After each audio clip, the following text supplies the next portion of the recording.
Bonjour à tous, très content de vous retrouver aujourd'hui pour une nouvelle vidéo, pour débriefer, en partie débriefer, ces huitièmes de finale qui ont été assez fous, et aussi annoncer mes pronos du coup pour l'écart, qui je l'espère seront un peu meilleurs, parce qu'on a quand même eu quelques surprises. Sur ce début de cette phase finale, cette phase à élimination directe, on a eu donc, à commencer, donc un Suède-Turquie, c'était le premier match de ces huitièmes. La Turquie qui a eu un peu de difficultés pendant, on va dire, 3 quarts temps, à peu près, comme d'ailleurs beaucoup de favoris, beaucoup de mes favoris, beaucoup de favoris des matchs, en fait, quasiment chaque favori, je dirais, a été mis en difficulté sur la première mi-temps au moins, à part peut-être la Grèce qui a quand même toujours su maintenir un bon niveau. Mais en tout cas, cette équipe de Turquie, elle a eu un peu de difficulté face à la Suède. J'ai même cru à un moment qu'elle allait se faire éliminer, finalement, dernier quart-temps, elle a su renverser un peu le match, avec évidemment ses talents habituels, Sedi Osman, Alperen Şengün, une très forte équipe, qui fait maintenant partie des favoris de la compétition. On en reparlera, et on reparlera surtout de leur effectif, plus en détail. En tout cas, une très belle victoire, qui s'est poursuivie avec la victoire de l'Allemagne sur le Portugal. Là aussi, c'était un match très sympa. Franchement, tous les huitièmes, je trouve, ont été de très beaux matchs de basket, et franchement, toujours très serrés. Il y a eu un seul match qui est parti vraiment très très fort, c'était le Italie-Slovénie, mais au final, ça s'est rééquilibré après, on en reparlera aussi. Donc Allemagne-Portugal, très très beau match que j'ai pu suivre un peu en différé, le samedi soir, avec une équipe d'Allemagne qui là aussi a été mise en difficulté par le Portugal, qui je trouve a été exceptionnel à jouer de tous ses talents au maximum. La tristesse à la fin du match de Nimèche Keita, qui m'a rendu un peu triste franchement, parce que ça a été un très bel Euro pour lui et pour le Portugal. Franchement, déjà se qualifier en huitième, c'était plutôt inespéré, mais réussir un aussi bon match contre l'un des favoris, voire maintenant le favori de la compétition, c'est encore plus incroyable. L'Allemagne donc, qui un peu comme la Turquie, a su se ressaisir dans le dernier quart-temps, et il y a eu une différence au final de pas mal de points. Je crois que le match termine à 85 à 58, donc c'est vraiment une grosse différence, mais ça reflète pas du tout la physionomie du match, parce que à la fin je pense que les Portugais étaient tellement dégoûtés qu'ils ont complètement lâché, un peu comme ce qu'on a vu sur beaucoup de matchs lors des phases de poule, mais pas tellement lors des huitièmes. Je trouve que les équipes ont été assez coriaces jusqu'à la fin. Ensuite, dans la foulée, on a eu le Lituanie-Lettonie, le match que j'attendais le plus, et finalement, j'avais dit que les deux matchs les plus serrés pour moi c'était Lituanie-Lettonie et Italie-Slovénie. Ces huitièmes m'ont un peu contredit là aussi, parce que je trouve que la Lituanie elle était largement au-dessus de la Lettonie, il n'y a pas trop de doute là-dessus. Ils ont fait un super match, le meneur Veliska, je crois, qui a fait un match incroyable, même sans Valanciunas titulaire, un peu comme ce que j'avais dit pour le coup en preview. Et ils ont fait un match de fou, même avec un Porzingis en face exceptionnel. La Lettonie, voilà, dans une ambiance très très bonne, avec des Lituaniens qui ont pu venir quasiment dans la salle à pied, tellement ils sont prêts. Voilà, donc un super match là aussi, et une journée qui s'est terminée donc par un Serbie-Finlande, là peut-être la grosse surprise de ces huitièmes, puisque la Serbie a été éliminée par la Finlande. Ça, franchement, je l'avais pas vu venir. Alors évidemment sur un match, je l'avais dit, sur un match tout peut se passer, c'est sûr. S'ils en refont 10, je suis pas sûr que la Finlande perd les 10, enfin gagne les 10 plutôt. Pour moi c'est peut-être du 50-50, peut-être que la Serbie gagne la majorité des matchs. En tout cas là, il n'y a aucune question à se poser, un peu comme Lituanie-Lettonie, il n'y a aucune question à se poser, la Finlande était meilleure. J'ai pas tellement compris pourquoi encore la Serbie a perdu ce match, parce que je l'ai vu qu'une fois ce match, mais de ce que j'ai vu en tout cas, j'ai trouvé qu'ils étaient pas très très impliqués physiquement, pas assez d'implication, pas assez de hargne, de grinta comme on dit en espagnol. Voilà, j'ai trouvé cette équipe de Serbie un peu dilettante, et une équipe de Finlande qui a joué son atout au maximum avec finalement de très bons joueurs. J'avais dit que ils allaient se faire manger dans la raquette par Jokic, et finalement ça n'a pas été le cas. Très très bon Markkanen évidemment, mais aussi tout le reste de l'équipe, je les ai trouvés phénoménal. Un peu comme la France, il y a des joueurs que j'ai trouvé complètement absents pendant tout le tournoi. C'est le cas notamment de Avramovic. C'était aussi le cas de Zagars, que j'ai pas trouvé excellent pendant le tournoi. Ces deux joueurs, Avramovic et Zagars, que j'avais trouvé exceptionnels pendant la Coupe du Monde il y a 3 ans, et aussi pour Avramovic, pardon, pour les JO. Et là, par contre, je les ai trouvés totalement absents, non seulement de ces huitièmes, ils ont fait tous les deux... Alors, Avramovic n'a pas tellement joué, mais Zagars a été complètement à côté de son match, est passé complètement à côté de son match, et Avramovic, pendant tout l'Euro, je ne l'ai pas trouvé exceptionnel, je ne l'ai quasiment pas vu, ce qui n'était pas le cas il y a 1 an, ni même il y a 2 ans. J'ai dit 3 ans d'ailleurs, c'est il y a 2 ans la Coupe du Monde. Et donc cette Serbie qui s'est fait éliminer, finalement, au vu de ce match, c'est plutôt logique, vu de ce qu'ils ont montré. Et on a continué le lendemain avec un Pologne-Bosnie, 2 outsiders de la compétition qu'on n'attendait pas du tout à ce niveau-là, et à ce stade-là de la compétition. Et pourtant, la Pologne s'est qualifiée, un peu dans la difficulté là aussi. Elle était pour moi favorite. Voilà, ça se joue à pas grand-chose, mais pour moi c'était le favori. Et la Bosnie qui a mené pendant une grande partie du match avant d'être rattrapée encore une fois dans le 4e quart-temps par les Polonais. Il y a eu un excellent Ponitka qui met des paniers, qui a réalisé un contre très important en fin de match. Et voilà, une équipe qui s'est imposée logiquement, encore une fois, il y a vraiment une logique, c'est pas de la chance, je trouve, ces victoires. Et pourtant, il y a eu quelques surprises quand même. Ensuite, on a évidemment eu le France-Géorgie. Je m'étais pas trop attardé sur la France dans les previews, dans les pronos des huitièmes, parce que je trouve qu'on en parle beaucoup dans les médias, peut-être un peu trop par rapport aux autres équipes, un peu ce qui m'énerve, on est toujours axé très sur la France dans les médias. Moi je voulais justement parler un peu des autres équipes aussi, qui sont tout aussi importantes, voire plus importantes parfois. Et cette équipe de France, moi je trouve que pendant la préparation, pendant l'Euro, je ne l'ai pas trouvé du tout exceptionnel. Autant il y a des médias qui disaient que le match contre la Pologne était rassurant, que le match contre la Belgique aussi, que le match contre la Slovénie aussi. Moi, j'ai pas tellement trouvé au final. Il y a eu la deuxième mi-temps contre l'Espagne en préparation. Non, c'était contre la Grèce d'ailleurs, je dis une bêtise. Mais aussi contre l'Espagne, je crois. La deuxième mi-temps contre la Grèce en préparation qui était très bonne pour le coup. Mais c'était une deuxième mi-temps, c'était pas tout un match. Et il y a des joueurs que je trouve qui sont complètement passés à côté de l'Euro. Isaiah Cordigné par exemple, Théo Malédon. Alors Théo Malédon, il a fait des choses un peu défensivement dans ce match contre la Géorgie, mais globalement, je trouve que l'image qu'on a du meneur qui crée, on l'a pas eu avec Théo Malédon sur 7 euros, qui a pas, je trouve, apporté grand-chose, alors j'ai rien contre lui en particulier. Isaiah Cordigné, pareil, je l'ai pas trouvé exceptionnel du tout. Les intérieurs ont fait le travail, mais évidemment, c'est pas les meilleurs qu'on a en France, on a une grande réserve de talent pour les intérieurs, et évidemment Howard et Jaité, c'était pas les premiers choisis, pour être honnête. Évidemment, ça n'enlève rien à leur talent, je trouve qu'ils ont très bien combattu, il n'y a rien à dire là-dessus. Mais cette équipe de Géorgie, elle a très bien joué son coup, avec des très bons joueurs, on en avait parlé pour le coup, ils ont des très très bons joueurs, et c'est une équipe qui vraiment est bien coachée en plus, par un coach serbe. Mais voilà, j'ai trouvé que cette équipe de Géorgie, évidemment, était meilleure.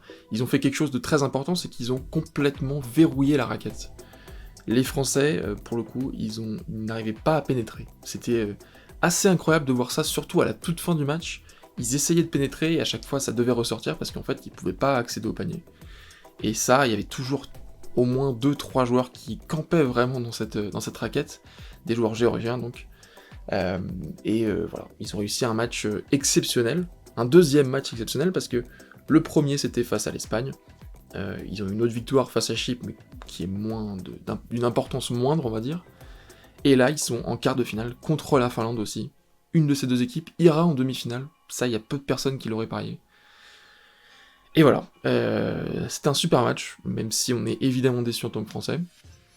Ensuite on a eu le Italie-Slovénie, là aussi un match que j'attendais beaucoup, et c'est parti sur les chapeaux de roue pour le coup avec Luka Doncic, qui a inscrit, je crois, 20 ou 22 points dans le premier carton. Il fait un premier carton de fou, il rate 2 tirs, et puis après il rate quasiment plus rien, jusqu'à la fin du carton, et il met tout. Toutes les actions quasiment passent par lui, alors parfois il est sur le côté, un peu en ailier, il se repose. Mais la plupart des actions, elles passent par lui, et ça joue très très très très bien. Voilà, donc un Luka Doncic exceptionnel, qui ensuite s'est un peu calmé, il a fini quand même, je crois, à 40 points, ce qui est assez exceptionnel, hein, franchement, pour un match en FIBA, basket FIBA, et il a surtout terminé la première mi-temps avec 30 points, c'est là aussi une dinguerie. Et les Italiens, ils n'ont pas existé en première mi-temps, un peu plus dans le deuxième quart-temps, et ils sont remontés petit à petit, et à la toute fin du match, ils ont failli le faire, et finalement, des pertes de balles, des actions mal gérées, et la Slovénie l'emporte, même si je pense que les Italiens étaient peut-être supérieurs collectivement, même si je pense d'ailleurs, j'en suis quasiment sûr, ils étaient supérieurs collectivement, et donc dans la foulée, un Pozzecco, le coach donc, de cette équipe d'Italie, qui a démissionné de son poste, le coach légendaire de la sélection italienne, que moi j'adorais voir sur le banc. Bref, voilà, la Slovénie se qualifie, elle affrontera l'Allemagne, on en reparlera, et le dernier huitième, c'était Grèce contre Israël. La Grèce, qui pour le coup, je trouve, est presque le seul favori, qui est, parce que moi je compte l'Italie peut-être comme plus un favori que la Slovénie, la Grèce finalement c'était peut-être le seul favori qui a complètement assumé sa position de A à Z dans le match, même si évidemment Israël a donné du fil à retordre à cette équipe. Je trouve que la Grèce a très très bien joué.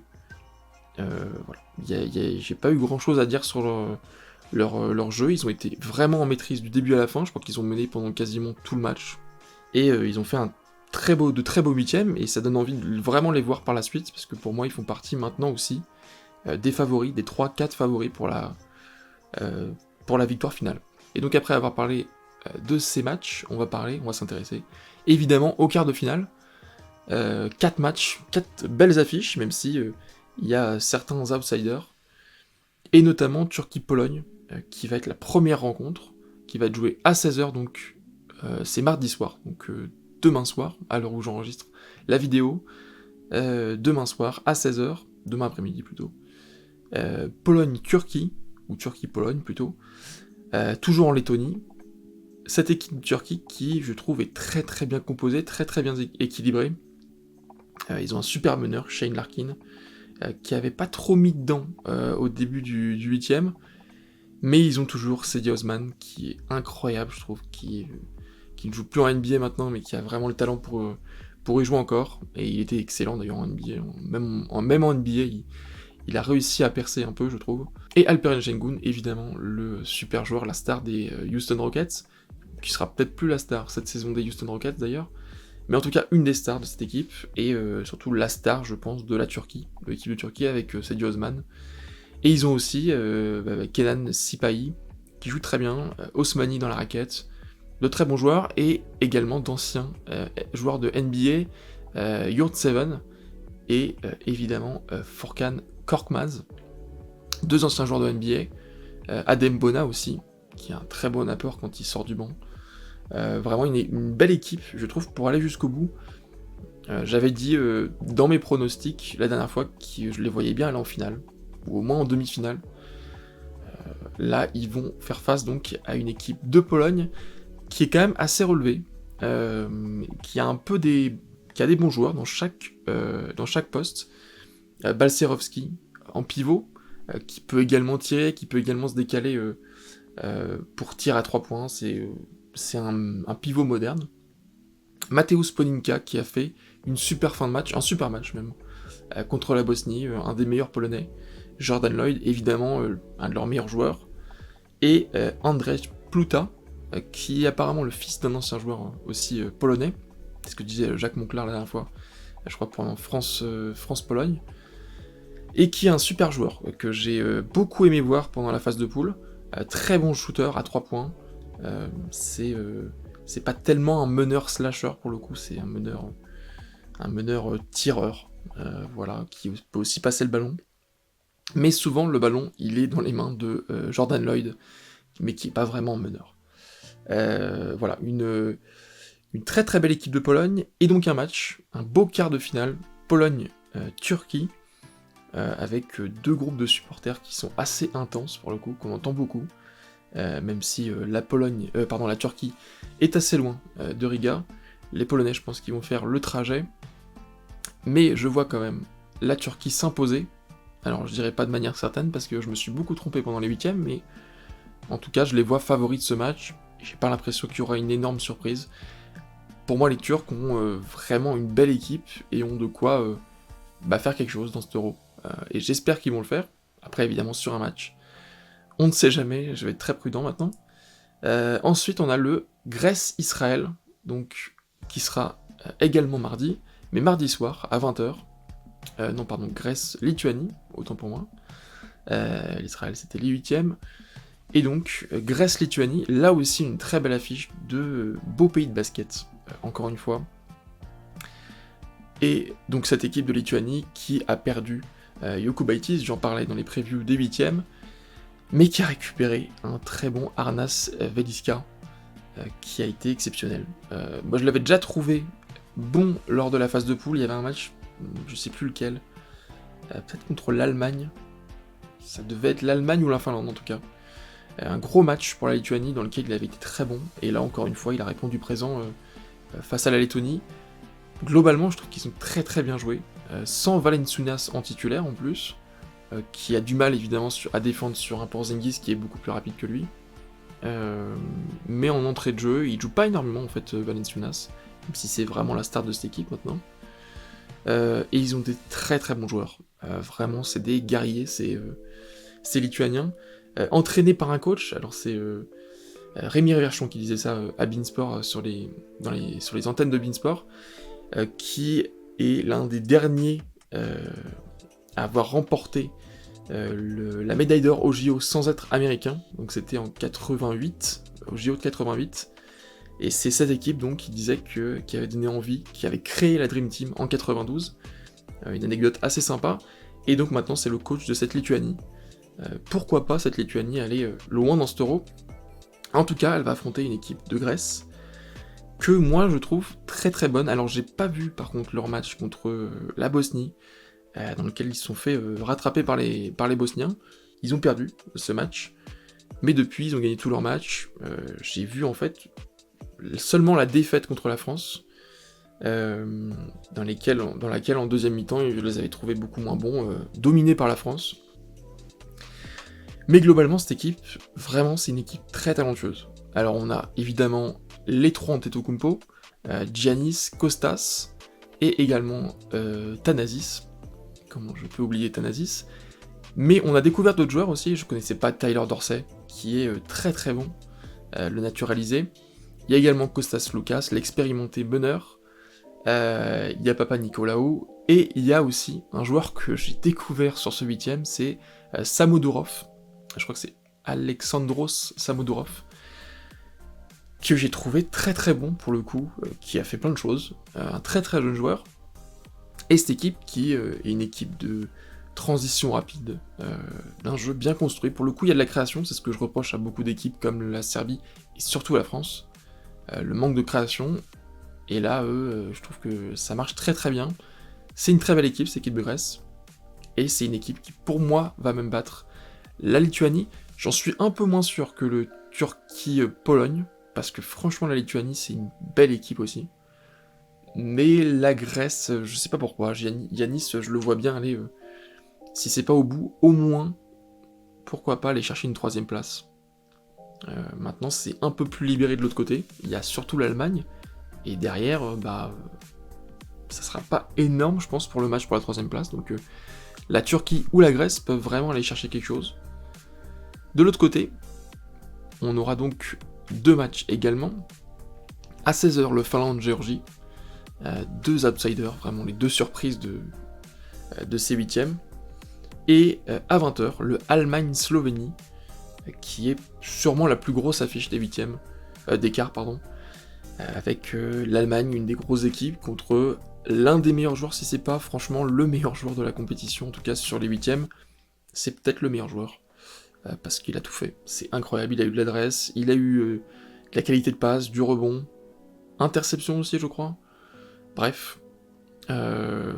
Mais en équipe d'Allemagne, on a aussi deux très bons joueurs, on a un bon collectif surtout, on a Dennis Schroeder au poste de meneur, Andreas Hobbs évidemment l'arrière, qui est un excellent shooter, Franz Wagner, qui commence à devenir la star de cette sélection, Isaac Bonga aussi très très bon. Daniel Theis, au poste de pivot, on commence à connaître, évidemment. Et puis on a des très bons remplaçants, des très bons joueurs de second unit, comme on dit en anglais. Maudolo, au poste de meneur, qui peut vraiment tirer à 3 points, faire des choses assez folles. On a Oscar da Silva, Tristan da Silva aussi, les deux frères. Voigtman aussi, qui peut faire le taf. Et vraiment, cette équipe d'Allemagne, elle est sûre de son coup. Même si je trouve qu'elle a tendance, de tous les matchs que j'ai vus de l'Allemagne, je crois qu'elle a jamais vraiment bien débuté un match. Vraiment, si la Slovénie veut faire quelque chose, ça sera au début du match, un peu comme ce qu'ils ont fait contre l'Italie d'ailleurs. Mais au final, je sais pas comment ils arrivent à faire, mais ils finissent par l'emporter, vraiment par prendre le dessus. C'est presque comme un serpent qui étouffe sa proie.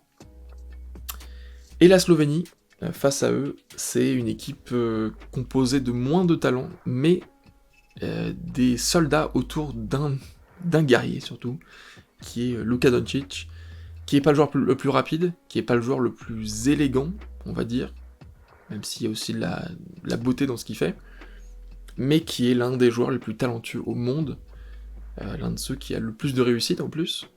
Vraiment, on a l'impression qu'il sait tout faire, qu'il sait passer, qu'il sait tirer de loin, de près. Il sait entrer au rebond, parfois il sait même contrer quand il veut faire un petit effort défensif. Ça peut arriver parfois. C'est son gros problème, évidemment, la défense est toujours très très loin des défenseurs, des attaquants quand il est en défense. Mais il y a aussi d'autres talents, évidemment. Rovat, qui tire aussi lui souvent à 3 points. Nikolic, Prepelic, qu'on connaît bien, évidemment, en France. Et voilà, pas mal de talents. Je vous avoue que je les connaissais pas tous avant le début de cet Euro, parce que cette équipe de Slovénie, en plus, elle ne donnait pas un très bel aperçu lors des matchs de préparation, surtout contre la Serbie. Mais maintenant, il n'y a plus de Serbie, et il y a encore la Slovénie. Donc voilà, ça n'a servi à rien, ces matchs de préparation, finalement. Enfin, en tout cas, ça n'a rien prédit sur l'Euro. Et il y a encore plein de choses qui vont être imprévisibles. Ceci dit, pour moi, dans ces quarts de finale, le favori, ça reste quand même l'Allemagne, et j'aurais du mal à le voir éliminé par la Slovénie, même si, évidemment, avec Luka Doncic, c'est presque le joker du... Bon, c'est bizarre de dire ça, du coup, pour lui et pas pour Jokic, mais c'est presque le joker du monde du basket. Quand vous avez Luka Doncic dans votre équipe, bah, il peut tout se passer. Un match horrible comme un excellent match, comme on a vu contre l'Italie, une excellente première mi-temps en tout cas. Mais je vois quand même l'Allemagne favori parce que la force collective, c'est... comme l'Italie, ils sont au-dessus collectivement, sauf que même collectivement, ils sont encore au-dessus de l'Italie. L'Allemagne, c'est vraiment une équipe incroyable. Bref, donc l'Allemagne, mon favori, pour ce match et même pour la fin de la compétition, je dirais, peut-être. Avec peut-être la Turquie et la Grèce, on verra.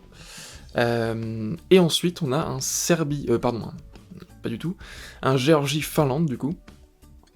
Avec une équipe de Finlande très très surprenante. Avec, évidemment, Lauri Markkanen, Miro Little au poste de meneur, Grandisson aussi. Valtonen, qui a été très très bon sur le 8ème. Et surtout, moi j'ai découvert, je l'avais pas trop vu sur les matchs de poule, Mika Mourinen, je sais pas si ça se prononce vraiment bien comme ça, qui est très très grand, qui a mis un sacré dunk à la Serbie, sur une contre-attaque, où il est parti vraiment très très loin. Il y a eu de très beaux dunks, je trouve, dans et de très belles actions même dans ces 8ème, et de beaux matchs d'ailleurs aussi. Mais là, il m'a plutôt impressionné ce joueur-là, et j'ai plutôt envie de le revoir. Et de l'autre côté, on a une équipe de Géorgie, très rapide en transition, qui joue ses chances à fond, qui est en plus costaud, avec un Shengelia qui est vraiment rude, c'est un ailier très puissant. Mamoukelashvili qui sait aussi très très bien pénétrer, très très bon joueur. Goga Bitadze qu'on n'a pas énormément vu contre la France, mais qui est aussi un excellent pivot évidemment. Et Kamar Baldwin, le joueur naturalisé. Et donc, pour ces quarts de finale, je crois que c'est celui où j'ai le plus de mal à me prononcer parce que je sais pas s'il y a un favori, vraiment. J'aurais du mal à en donner un. La Géorgie est très surprenante, Mais je sais pas si elle arrive vraiment à enchaîner deux bons matchs. En tout cas, sur les phases de poule, ça n'a pas été le cas. La Finlande a quand même battu l'ogre serbe. La Géorgie a battu une France que j'ai pas trouvé bonne. La Serbie avait vraiment du talent. Elle a pas trop eu de réussite non plus, mais c'était quand même au-dessus de la France, je pense. Donc je vois la Finlande s'imposer. Parce que je vois bien, ouais, je sais pas, je vois bien un Turquie-Grèce et un Allemagne-Finlande. Ça serait très sympa, non pas que Allemagne-Géorgie, ça serait pas sympa, mais là c'est quand même une très belle affiche, je trouve. Markkanen contre cette équipe d'Allemagne, ce collectif. Et donc voilà, mes pronos, on a dû faire du 62-63% de réussite sur les huitièmes. Bah, espérons qu'on fasse mieux. De toute façon, on ne pourra pas faire le même chiffre. On fera soit 50, soit 75, soit 0, soit 25, 60 d'ailleurs. Mais j'espère qu'on pourra faire 100, pourquoi pas. Même si j'aime bien aussi être surpris. Ça ne me dérange pas de me tromper si c'est pour le spectacle. Et surtout pour ces très très beaux matchs. Voilà, dites-moi ce que vous en pensez en commentaire. N'hésitez pas à commenter cette vidéo, à lâcher un pouce bleu si vous l'avez aimé, à vous abonner. Bref, à me faire savoir si vous avez aimé la vidéo, si vous l'avez pas aimé, c'est pas très grave. D'ailleurs, je pense que vous n'êtes pas arrivé jusqu'au bout de la vidéo. Et donc, on va essayer donc de continuer cet Eurobasket, on va le continuer d'ailleurs, avec les demi prochainement. Je pense que la vidéo elle sortira jeudi dans la journée, avec le prono des demi-finales et évidemment le débrief de ces quarts de finale. Et donc d'ici là, moi je vous dis à très vite.